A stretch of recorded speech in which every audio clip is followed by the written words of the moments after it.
નમસ્કાર વિદ્યાર્થી મિત્રો, વિમળા વિદ્યાલય ઈ ક્લાસીસમાં આપનું હાર્દિક સ્વાગત છે। આજે આપણે ધોરણ 5 વિષય ગણિતમાં પ્રકરણ 3 કેટલા ચોરસનો ભાગ 4 સમજીશું। વિદ્યાર્થી મિત્રો, આપણે આગળ ભાગ 1 થી 3 સમજી ગયા। હવે છે ભાગ 4 કે 5 ચોરસનો કોયડો। તો પાના નંબર 45 પર ચોરસ ખાના દર્શાવેલા કાગળમાં એક નાના ચોરસની બાજુ માપો। આવા 5 ચોરસનો ઉપયોગ કરી તમે જેટલા ચોરસ આકાર બનાવી શકો તેટલા બનાવો કે 3 આકાર તમારા માટે દોરેલા છે। તો હવે અહીંયા આપણે 3 આકાર દોરેલા છે। કેટલા ચોરસના? 5। 1 2 3 4 5 1 2 3 4 5 1 2 3 4 5। હવે આપણે બીજા અલગ કેટલા પણ આકાર દોરવાના છે, આપણે દોરીશું।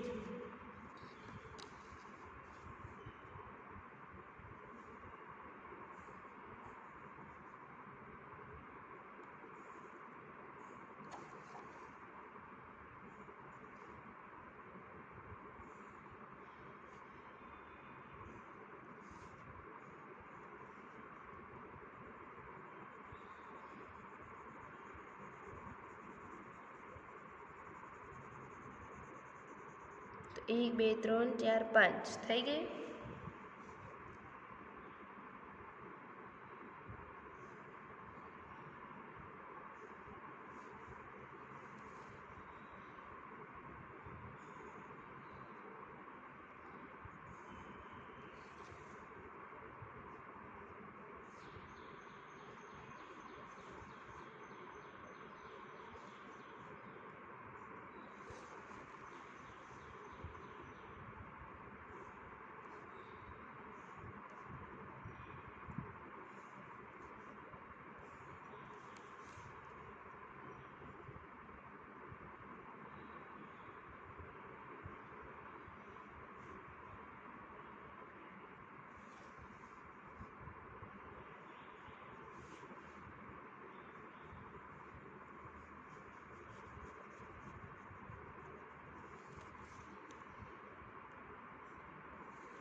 એક બે ત્રણ ચાર ને 5।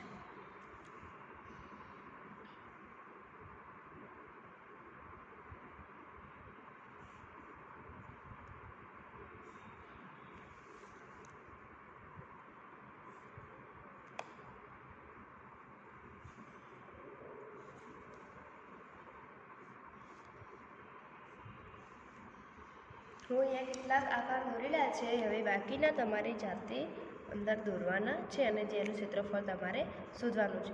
તમે અલગ અલગ કેટલા આકાર દોરી શકો છો? તો કે હું અલગ અલગ 12 જેટલા આકાર દોરી શકું છું। કે કયા આકારની પરિમિતિ સૌથી વધારે છે? તો આપણે અહીંયા નામ આપી દઈએ A, B, C અને D, જે આપણે દોર્યા છે એ। હવે કે તમે અલગ અલગ કેટલા આકાર દોરી શકો છો? તો આપણે અહીંયા હાલ 4 દોર્યા છે। કયા આકારની પરિમિતિ સૌથી વધારે છે? વિદ્યાર્થી મિત્રો, પરિમિતિ એટલે બહારનો ભાગ। તો જો આપણે એની ગણી લઈએ 1 2 3 4 5 6 7 8 9 10 11 ને 12। આની કેટલી છે? 12।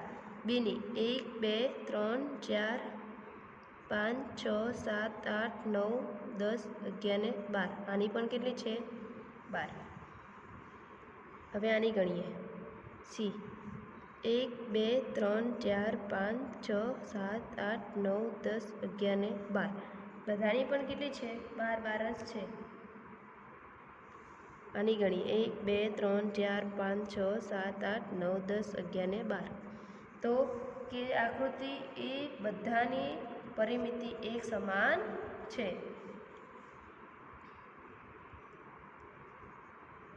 બાર સેમી છે। પછી કયા આકારની પરિમિતિ સૌથી ઓછી છે? કેટલી? તો અંદર એવા પણ આકાર હશે જેની પરિમિતિ ઊંચી હશે, જે હોય એ આપણે અહીંયા લખીશું। આમાં બધાની સમાન છે। પછી આપેલ આકારનું ક્ષેત્રફળ કેટલું છે? ખાલી જગ્યા ચોરસ સેમીથી આ તો સરળ છે કે આપેલ આકારનું ક્ષેત્રફળ કેટલું છે આનું, તો કે 5 ચોરસ ખાનાથી બનેલો છે એટલે એનું ક્ષેત્રફળ કેટલું થાય 5 ચોરસ સેમી. બધાનું 1 2 3 4 5 કેટલું થાય 5 ચોરસ સેમી.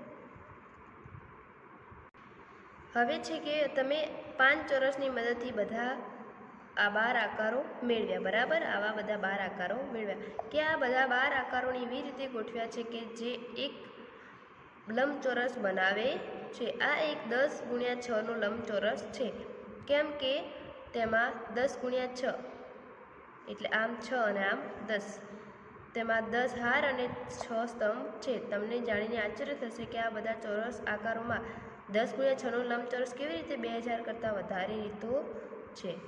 તો આ બધા 12 આકારોની કાર્ડથી તમે દોરી તેને કાપી લો કે આ 12 આકારોની બીજી અન્ય રીતે ગોઠવવાનો પ્રયત્ન કરો જેથી 10 ગુણ્યા 6નો લંબચોરસ બને. તમે આવું કરી શક્યા? તો હા, કે આ તો ખૂબ જ સરસ છે. હવે કે બીજો કોયડો ઉકેલી. તમારે આ બધા 12 આકારોથી 5 ગુણ્યા 12નો લંબચોરસ બનાવવાનો છે. તેના માટે પણ 1000 કરતાં વધારે રીતો છે. જો તમે એ જ રીત પણ શોધી શકો તો ખૂબ સરસ. તો વિદ્યાર્થી મિત્રો 12 આમ અને 5 આમ એટલે થઈ જશે. હવે છે રમતનો સમય. અહીં એક શતરંજનું બોર્ડ છે વિદ્યાર્થી મિત્રો, જે આપણે ચેસ કહીએ, એટલે કે અહીંયા શતરંજનું બોર્ડ આપેલું છે. તમારા મિત્ર સાથે 12 આકારોનો એક સમૂહ લઈ આ રમત રમો. કેટલા આકારનો? 12 આકારનો સમૂહ લઈ અહીંયા એક રમત રમો, બરાબર. પહેલો ખેલાડી સમૂહમાંથી એક આકાર લઈને આ બોર્ડ પર એવી રીતે મૂકશે જેથી 5 ચોરસ ઢંકાઈ જાય. બીજો ખેલાડી એક આકાર લઈને આ બોર્ડ પર એવી રીતે મૂકશે જેથી પહેલા આકાર પર ન આવે. તો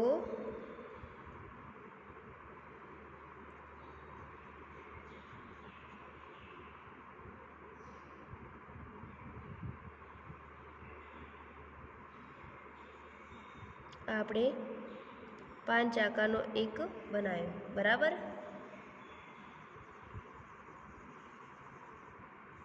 હવે શું કહે છે કે વારા ફરતી તમારામાંથી કોઈ આગળ ન વધી શકે ત્યાં સુધી ચાલુ રાખો.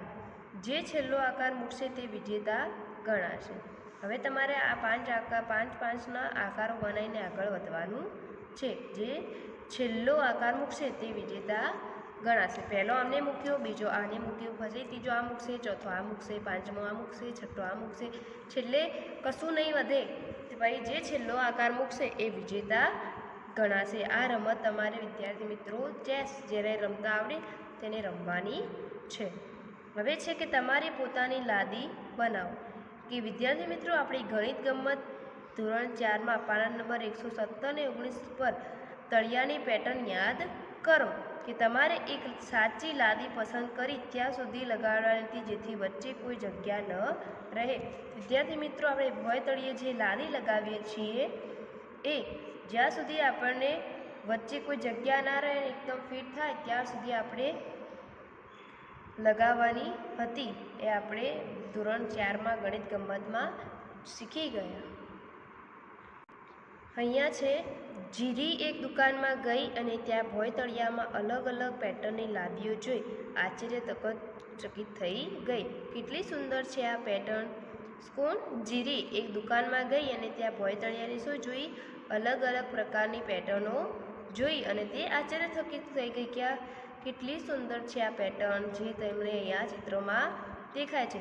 તમે તે લાદી શોધી શકો જેનો વારંવાર ઉપયોગ કરીને તમે દરેક ભોંય તળિયાની પેટર્ન બની શકે. તો દરેક પેટર્નમાં આ લાદી પર વર્તુળ દોરો. તો વિદ્યાર્થી મિત્રો જુઓ, આમાં વર્તુળ આપણને દેખાય છે. પછી અમુક આમાં જુઓ ત્રિકોણમાં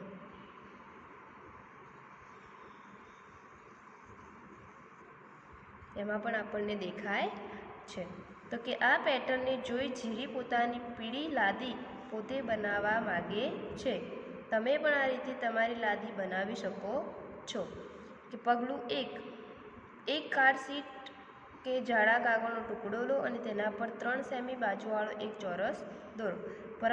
પગલું 2 કે આ ચોરસની કોઈ એક બાજુ પર એક ત્રિકોણ દોરો, જે અહીંયા દેખાય છે. પગલું 3 હવે આ ચોરસ ત્રિકોણની બીજી બાજુ પર બીજો એક જ માપનો ત્રિકોણ દોરો, પરંતુ આ વખતે ચોરસની અંદરની બાજુ દોરો. પગલું 4 વિકાસ શીટમાં આ પ્રકારે કાપી લો એટલે તમારી લાદી તૈયાર થઈ જશે. તો વિદ્યાર્થી મિત્રો, અહીંયા જે આપણે છેલ્લે લાદી એનું આપણે ક્ષેત્રફળ શોધવું હોય તો શું કરાય કે આપેલ 3×3 કેટલા થાય? 3×3ના ચોરસની આપેલી લાદીનો આકાર બનાવવામાં આવ્યો છે. તેથી લાદીના આકારનું ક્ષેત્રફળ શું થાય? 6 આખા ચોરસ, 6 આખા ચોરસ વત્તા 1 અડધો ચોરસ એટલે 1 વત્તા વધુ 4 અડધા ચોરસ એટલે 4×1/2 એટલે 4, 2 દુ 4, 6 વત્તા 1 વત્તા 2 કુલ કેટલા થશે? 9. કેટલું થશે? આનું ક્ષેત્રફળ થશે 9 ચોરસ સેમી. બરાબર. હવે છે તમારી લાદીનો ઉપયોગ કરીને એક પેટર્ન બનાવો. એક કાગળ પર દરેક આકારને અંકિત કરી તેનું પુનરાવર્તન કરતા જાઓ, પરંતુ ધ્યાન એ રાખવાનું છે કે તેમની વચ્ચે કોઈ જગ્યા ન રહે. જીરીએ તેની પીળી લાદીથી એક પેટર્ન બનાવી. જો તમને અહીંયા દેખાય છે, જે તેને પીળી લાદીથી અહીંયા એક પેટર્ન બનાવી છે. તમે તે લાદીનું ક્ષેત્રફળ જાણો છો? તમારે આનું ક્ષેત્રફળ શોધવાનું છે. જવાબ આપો. તેણે કેટલી લાદીઓનો ઉપયોગ કર્યો છે? તો પેટર્નમાં કુલ તેને 12 લાદીઓનો ઉપયોગ કર્યો છે. કેટલી? 12 લાદીઓનો ઉપયોગ કર્યો છે. પછી કે જીરીએ અહીંયા જે તળિયાની પેટર્ન બનાવી છે તેનું ક્ષેત્રફળ કેટલું છે? તો તળિયાની પેટર્ન બનાવી છે તેમાં જો આગળના જણાવ્યા મુજબ આખી લાદીમાં એક ચોરસ આકારનું ક્ષેત્રફળ કેટલું થાય છે? 9 ચોરસ સેમી ગુણ્યા 1, 2, 3 અને 4. 1, 2, 3 અને 4, 4 ખોચા પડે એટલે 4. તો 9 ચોક 36. 36 ગુણ્યા આકૃતિમાં કેટલા ચોરસ? 12. તો 36 ગુણ્યા 12 આપણે અહીંયા કરીશું. કમદશકની શૂન્ય, 1 છક 6, 1 તરી 3 વત્તા 2 છક 12નો બગડો વધી 1, 3 દુ 6 અને 1 7, 2 6 ને 7 કેટલા થાય? 13. તેનો તગડો વધી 1, 1 ને 4. તો કુલ કેટલું ક્ષેત્રફળ થશે? 432 ચોરસ સેમી. કેટલું થશે? 432 ચોરસ સેમી. હવે છે મહાવરો કે જીરીએ બીજી કેટલીક લાદીઓ બનાવવાનો પ્રયત્ન કર્યો. તેણે 2 સેમી ચોરસ બાજુવાળો ચોરસ લઈ નીચે દર્શાવેલ આકારો બનાવ્યા છે, જે અહીંયા આપણને દેખાય છે A, B, C અને D. ધ્યાનથી જુઓ. આ આકારોનો શોધો. કોઈ પણ ખાલી જગ્યા સિવાય કયો આકાર તળિયાને ઢાંકશે? કોઈ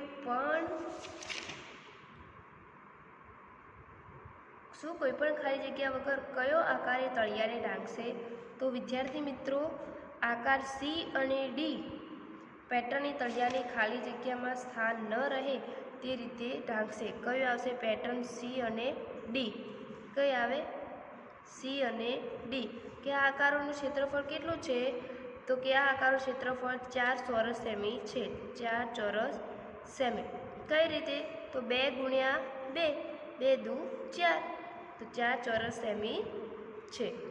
હવે છે કે આ આકારોની લાદી બનાવીને તમારી નોટપોથીમાં અલગ અલગ ચિત્રો બનાવો. વિદ્યાર્થી મિત્રો, તમારે પણ આ આકારોની લાદીનો અલગ અલગ ચિત્રો તમારી નોટપોથીમાં બનાવવાના છે. હવે તમે ચોરસમાંથી તમારી પોતાની નવી લાદી બનાવો. શું તમે જ ત્રિકોણમાંથી બનાવી શકો? પ્રયત્ન કરો. તો વિદ્યાર્થી મિત્રો, હા, આપણે પણ ત્રિકોણમાંથી બનાવી શકીએ. આપણે અહીંયા એક પેટર્ન જોઈશું.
તો વિદ્યાર્થી મિત્રો અહીંયા અલગ અલગ ચોરસ છે, આવીએ ફરી આપણે ચોરસ બનાવીએ, ત્રિકોણ સોરી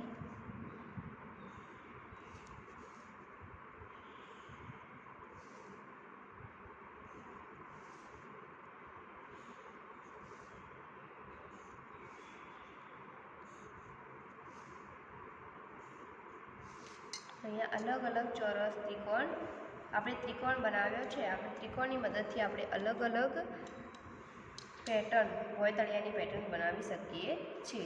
વિદ્યાર્થી મિત્રો અહીંયા આપણે પ્રકરણ 3 કેટલા ચોરસ અહીંયા પૂર્ણ કરીએ છીએ.